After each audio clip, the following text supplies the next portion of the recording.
Welcome to Expedition Networking, a special segment of the Networking RX podcast. I'm Frank Agan, founder and president of AmSpirit Business Connections, and your host for this program. For those of you who are familiar, on the Networking RX podcast, we share information and have conversations with experts, such as authors, researchers, and social scientists. And all of these programs are aimed at helping you learn how to become better at building professional relationships and understanding why they work. In this Expedition Networking segment, however, we're going to bring on successful entrepreneurs and unique professionals and explore their networking adventure and learn how they used relationships to create lasting success. Today on Expedition Networking, I have Rafer Weigel. It's just a return trip to the Networking RX podcast.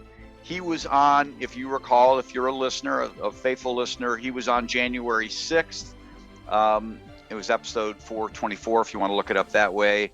But really talked to us about storytelling and, made the point that, the best stories out there are the ones where we're not the hero. And I think, we're always trying to tell our story when we're out there networking. So it was very insightful.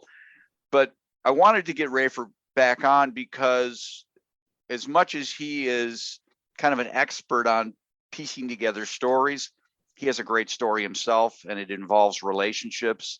And so I thought he would be a good addition for our Expedition Networking segment. So Rafer, welcome back to the program. Hey, Frank, thank you so much for having me back on. It's my pleasure to be here. So I know we touched a little bit on your story in the first go around, but not a whole lot. I really kind of want to get into, how you got to this point. There's an amazing riches to rags, rags to riches story here. So if you want to kind of take us through, that would be great. Tragedy into triumph. Yeah, I appreciate it. And as we discussed in the last podcast episode, is that, I'm not the hero of this story. And my hope is that it will provide value for listeners. So I was a news anchor at the Fox affiliate in Chicago. And I had grown up in a household of led by an iconic sportscaster, the man by the name of Tim Weigel, who I'm 100% convinced Will Ferrell based Ron Burgundy, the character, on my father. Ferrell was in Chicago at Second City in the early 90s, right when my dad was in the heyday. He wore a burgundy jacket. He had the mustache, the same exact hair. When he passed away in 2002, or 2001 rather, he, on his deathbed, told me he expected me to be more successful than he was. And so I went on an Oedipus Rex-like quest to become a news anchor in Chicago, which was the one tier above him he never achieved. In fact, they did put him on the anchor desk with 1 week with Oprah Winfrey in 1982.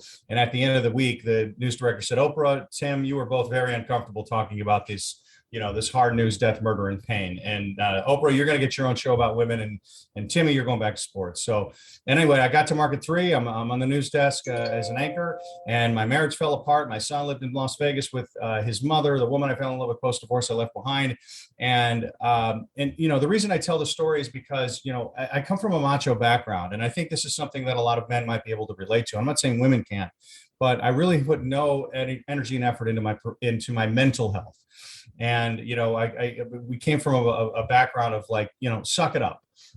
This is everything you've ever wanted in life. But, my relationships suffered. To bring it back to relationships, I come from a background where your professional success is directly relational to your self-worth, and I found out the hard way, nothing could be further from the truth. And as a result of that, I aligned myself with some very toxic relationships, and I lost my job. It was the greatest thing that ever happened to me. And I remember as I was, feeling lower than low, and actually, in all sincerity, considered ending it all. And I thought of my 12-year-old son. And I thought, if I can turn this around, if I can pivot this and turn this tragedy into triumph, then he's going to learn a very valuable lesson. He's going to learn from my mistakes. So I've been grateful. I was in a self-serving position, and now I'm in a position of trying to serve others. And now my relationships around me are, my champions, as we say. It's very important to surround yourself with your champions. And so anyway, that's that. In a nutshell, that's the elevator pitch up to the Willis Tower, which if you're from Chicago, you'll understand that reference. I go with the Sears Tower. But yeah, right. That is old school. Yes, I'm with you. Yeah. That was just a joke we had in high school. We had a gym teacher. More stories in the Sears Tower. But so when you hit rock bottom, who did you reach out to? I mean, was there a notion that, hey, I need to reach out to somebody, or were you just so lonely that you couldn't see beyond that? Well, I immediately just went and started doing some very intense therapy. I was like, I'm completely, unaligned with a higher power, a higher purpose, and completely devoid of any positive relationships in my life. And ultimately, that's what led to my demise: is surrounding myself with toxic people. And then anyway, so that was the first step. It was like, look, I got to start working from the inside out rather than the outside in. I mean, when you're a news anchor and when you're in the journalism industry, it's very you can fall into the trap. I mean, it's an ego-driven career path. And so you can fall into the trap of needing that external validation. And what that ultimately resulted in for me was coming from a place of high ego, low self-esteem. Because if you're looking for that outside validation, you're never going to feel good on the inside. And so I did the inverse of that by just starting at a counseling center that really helped me get to the root of all of my issues, and recognizing this was a mental health issue, and it just kind of went from there. And then started surrounding myself with positive people, and then decided to try this business model of building companies' revenue through storytelling, content creation. And I'm finding that it's much more satisfying for me to tell positive stories that help companies solve customers' problems. It's a win-win, rather than reporting in front of dead bodies under sheets, which is all I did in the news industry, or the occasional snowflake. I mean, God forbid it snows, then the local news is going to go crazy over that. And I was often the guy out there in the snow saying, "It's snowing, back to you." Yeah. When you say toxic relationship, I don't want to get into all the gory details, but for people listening, how do you spot the toxic relationships? I can think back in my life, people that I hung with, and realizing, things would be different if I had stayed with them. Mm-hmm. I don't know that I would have called them toxic, but maybe, I don't know. I'm just trying to get my hand around that definition. Well, there's certainly, by me saying that, there's an element of judgment on my part, which it makes me feel a little bit uncomfortable. But, one of the things that I learned is that like attracts like. So if your external circumstances are not a reflection of what you're hoping, not in a positive, not, emulating positive energy, then, the first step is to go within and not blame the other people around you. And I did, I did the latter. I would blame others for my issues, my problems, or lack of success, rather than kind of going within. And so, finally at 50 years old, I figured that out. I'm still working on it. It's still a work in progress. I'm about a year in. I'll let you know how it goes. Sure. But no, I mean, it's just, at the end of the day, personal growth is what leads your professional growth, in my opinion. And before, it was the other way around. I thought the professional growth validated the personal, and I was wrong. And I found that out the hard way. So, and I'm grateful for that, because in the end of the day, I think it probably saved my life, because, I mean, who knows? I don't know. I mean, I don't want to speculate what could have happened, but so yeah, I mean, it's just, I can't emphasize enough the importance of mental health. I just, regardless of what that means to you, it's really an important thing to put an emphasis on. And that's a daily discipline. Progress, not perfection, is what I had to learn. And, if you focus on being perfect, you're going to always be disappointed. So, just these are things that I've learned. And, now the positive thing is that, since making this paradigm shift and losing my job, my son and I are closer than we've ever been before. I'm engaged to the woman that I left behind in St. Louis. We're getting married in June. We couldn't be happier about it. And I love the stories I get to tell for my clients. It's so much fun to do this. So, it's all kind of aligning for me now. And I don't mean to, make it about me. I'm feeling like I'm making myself the hero of the story. I'm just trying to kind of share this anecdotally, how that shift and how failure sometimes can be the best thing that ever happens to you. And at the time when you can't see the forest for the trees and you think your life is over, and you realize that 6 to 8 months later, whatever it is, you're going to end up, if you can pivot from it, then you become better for it. So anyway, it's been a fun journey. Now, when you hit rock bottom and you seek out this counseling, and you've started anew. But when you say you started anew, they're not all new relationships. You went back to old relationships, and I assume you had to seek forgiveness or seek redemption of some sort. I mean, how did that play out? Absolutely. It was a process. And, one of the things about, the woman, my current fiance is, yes, we did have a relationship for many, many years. And, because I had been operating from a high ego, low self-esteem, I pushed her away. I didn't think I was worthy of a healthy relationship. And so as a result of that, pushed her away. And when it all came crashing down, it was like, wow, being detached from her was one of the reasons why I was having, these personal issues. So I went on a long journey of trying to reconnect with her. It was a long process. It took a while, but eventually, here we are. We're living together. We're engaged, and we couldn't be happier. And it was a matter of building trust. And so yes, there were. I'm not going to say like all of a sudden I just involved myself with all new people. Right. I mean, I just, it was a matter of reconnecting on a more positive vibration with those who were already in my life, and moving to a healthier space, if that makes sense. Do you have a heightened awareness, or to what degree do you have a heightened awareness for toxicity in people, or, if people have problems with alcohol and drugs, I mean, it's almost easier because it's like, okay, that's a bottle of booze, that's a bar, I stay out. But you don't know with people, right? I mean, you know what I'm saying? It's just, you don't know till you get involved, or maybe, I don't want to say it's too late, but the warning signs. So there's, there's, as you mentioned with the bottle of booze, what I felt I kind of was dealing with was a process addiction, right? And the difference between process addiction and a substance abuse addiction is, as you just said, bottle of booze, you just cut it out, over, done, finished. Process addiction, love, food, whatever it is, you can't stop eating. You can't cut love out of your life. So you have to be able to make a shift where you can live with that in a more healthier position. And what I've come to find is I felt, instead of, initially I went in the 12-step route on that to try to get a little more clarity on it. For me, the process addiction really became more about a mental health thing.